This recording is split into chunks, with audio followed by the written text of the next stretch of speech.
মাননীয় প্রধানমন্ত্রী আপনি বলেছিলেন যার জবানের ঠিক নাই তার ধর্ম নাই, তাহলে কি আমরা ধরে নিচ্ছি বাংলাদেশে বর্তমানে প্রধানমন্ত্রী ধর্মবিহীন? যে কোনো মূল্যেই হোক আমরা জুলাই চাই, জুলাই জীবিত রাখতে চাই।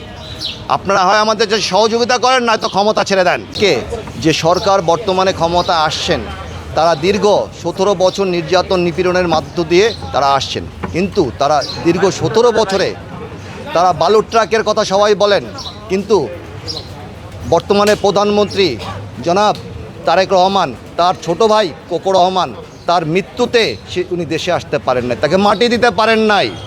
এই দুঃখ থেকে তার অনুভূতি হওয়া উচিত যে আজকে আমরা সন্তান যারা হারিয়েছি, যে 5,000-এর উপরে পঙ্গুত্ব বরণ করেছে, তারা জীবন্ত লাশ হয়ে আছে।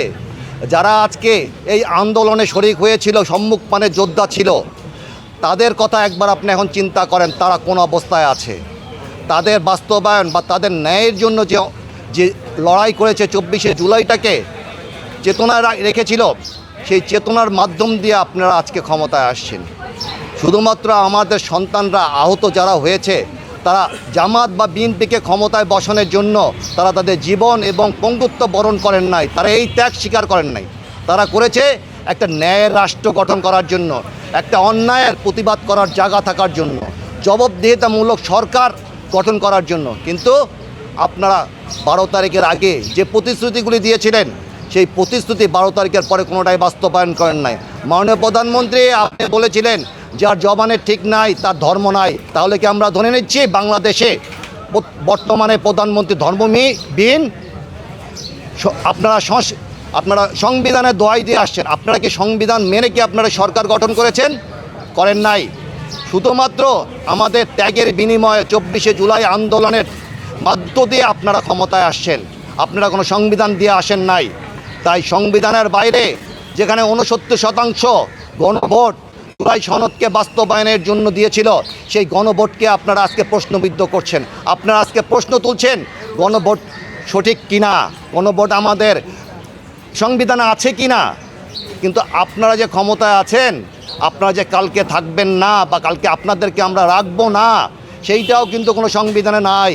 এটা আপনারা মনে রাখবেন। জুলাই সনদ বাস্তবায়ন এবং গণভোটকে স্বীকৃতি না দেওয়া পর্যন্ত আমরা প্রয়োজন বোধে রাজপথ ছাড়ব না।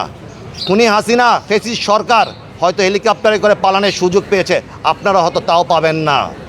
আজকে বলতে বাধ্য হচ্ছি, আপনাদের সংসদে 300 আসনের মধ্যে একজনকে আপনি দেখাবেন তার সন্তান, তার ভাই, তার রক্তের কেউ আহত শহীদ হয়েছে কিনা। যদি হয়ে থাকে তাহলে আমি বলবো যে আপনারা মানুষ না, আপনার মানুষের রক্ত আপনাদের শরীরে নাই। তাহলে আমাদের কষ্ট, আমাদের অনুভূতিটা আপনারা অনুভব করতেন এবং অতিবিলম্বে গণভোটকে আপনার স্বীকৃতি দিয়ে জুলাই সনদকে বাস্তবায়ন করতেন। আমরা অতিবিলম্বে চাই না যে বর্তমান সরকারের বিরোধিতা করি, আমরা রাজপথে নামি আমাদের সাধারণ জনগণের বিভ্রান্তিতে সৃষ্টি করি। আমরা মানবিকভাবে আপনাদেরকে বলছি, অতিবিলম্বে গণভোটকে আপনারা স্বীকৃতি দেন, জুলাই সনদকে বাস্তবায়ন করেন। আপনারা যে অধ্যাদেশগুলি বাতিল করেছেন, এটা শুধুমাত্র ফ্যাসিস্ট হয়ে গড়ে ওঠার জন্য আপনারা সেই অধ্যাদেশগুলি বাতিল করেছেন, যাতে আপনারা আগামী 5 বছর পরে হয়তো আপনি থাকবেন না, কিন্তু জুলাইকে থাকতে হবে। জুলাই আমাদের ভিত্তি, জুলাই আমাদের আমরা লালন করি, আমরা ধারণ করি।